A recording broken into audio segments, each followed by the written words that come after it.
Hello students, question number 27 from JEE Main 2021, 27 August, shift 2.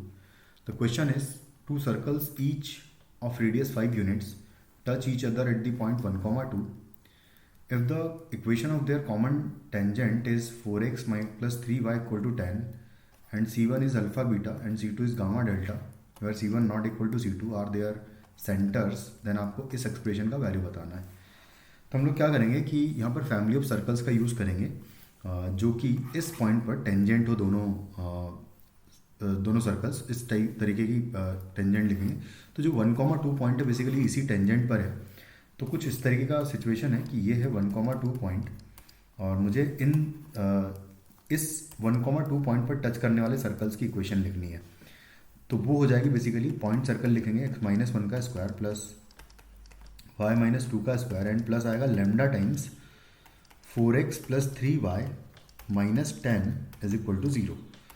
अब उसने कहा है कि जो दोनों सर्कल्स हैं उनकी रेडियस जो है 5 है, तो हम लोग रेडियस इक्वल टू 5 कर देंगे। इसको प्रॉपरली ओपन करूँगा तो आएगा x square plus y square and आएगा -2x माइनस 4y आएगा एंड 1 प्लस 4 हो जाएगा 5 एंड प्लस आएगा 4 लेमडा x प्लस आएगा 3 लेमडा वाई एंड आएगा -10 लेमडा इज इक्वल टू 0।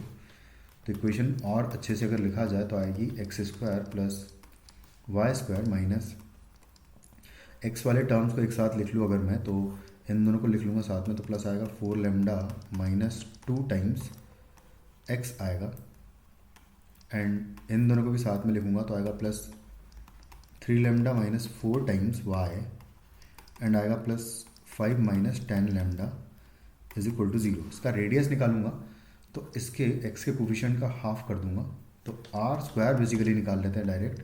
ये 25 हो जाएगा क्योंकि रेडियस 5 था। तो यहाँ पर 2 लेमडा -1 का हो जाएगा whole square plus 3 lambda upon 2 minus 2 के पूरे का स्क्वायर हो जाएगा एंड माइनस आ जाएगा c यानी कि -5 प्लस 10 लेमडा और इसकी वैल्यू हो जाएगी इक्वल टू 25। सबको इधर ले आऊँगा मैं और उसको स्क्वायरिंग ओपन कर देंगे। तो यहाँ पर आ जाएगा 4 लेमडा स्क्वायर प्लस 1 एंड आएगा -4 लेमडा, 3 लेमडा अपॉन 2 का स्क्वायर करूँगा तो आएगा 9 lambda square upon 4 minus plus हो जाएगा 4 एंड 3 लेमडा अपॉन 2 इंटू 2 करेंगे तो यहाँ पर आएगा माइनस 3 इंटू 2 6 हो जाएगा लेमडा, ये आ जाएगा -5 और 25 इधर आएगा तो -30 हो जाएगा ये और प्लस हो जाएगा 10 लेमडा इज इक्वल टू 0। जितना सिंप्लीफाई हो रहा है एक बार कर लें अगर, तो 4 लेमडा स्क्वायर और इन दोनों को ऐड कर दूं मैं तो 16 और 9 हो जाएगा 25 लेमडा स्क्वायर अपॉन 4 आएगा -4 लेमडा एंड -6 लेमडा, ये मिल के 10 लेमडा कैंसिल आउट हो जाएगा। उसके बाद फिर आएगा यहाँ से 1 प्लस 4 हो जाएगा 5 माइनस कर देंगे तो -25 हो जाएगा, ये इज इक्वल टू 0 हो जाएगा। तो यहाँ से lambda square is equal to आ जाएगा 4 यानी कि लेमडा इज इक्वल टू हो जाएगा +-2। तो बेसिकली जब लेमडा इज इक्वल टू 2 होगा तो एक सेंटर हमें मिल जाएगा C1 सेंटर। तो अच्छा, सेंटर जब लिखेंगे तो C1 सेंटर की वैल्यू जो है वो है इसका हाफ का नेगेटिव यानी कि 1 माइनस 2 लेमडा कॉमा इसका हाफ का नेगेटिव करेंगे तो आएगा 2 माइनस 3 लेमडा अपॉन 2। अब C1 निकालना है तो C1 के लिए लेमडा की वैल्यू में 2 पुट कर देता हूँ, है ना। लेमडा की 2 वैल्यू के लिए C1 निकाल लेते हैं तो यहाँ पर 2 पुट करूँगा तो 2 इंटू 2 4 माइनस 1 हो जाएगा 3 यानी कि यहाँ आ जाएगा -3 कॉमा यहाँ पर 2 पुट करूँगा तो 2 से 2 कैंसिल हो जाएगा तो 2 माइनस 3 हो जाएगा -1।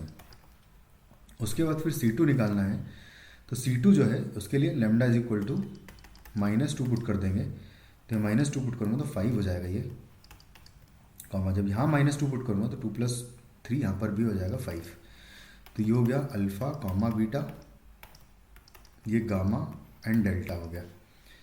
तो बस अब डायरेक्टली वैल्यू निकालनी है हमें, alpha plus beta times gamma plus delta की plus beta into gamma plus delta का मॉड्यूलस निकालना है हमें। अल्फ़ा प्लस बीटा करेंगे तो -4 हो जाएगा ये इंटू गामा प्लस डेल्टा करेंगे तो 10 आ जाएगा इन दोनों का मल्टीप्लिकेशन करेंगे तो 40 आ जाएगा माइनस का, जो कि एक्चुअली इक्वल टू हो जाएगा 40 मॉड्यूलस के बाद। तो हमारा आंसर इस क्वेश्चन का हो जाएगा 40। Thank you.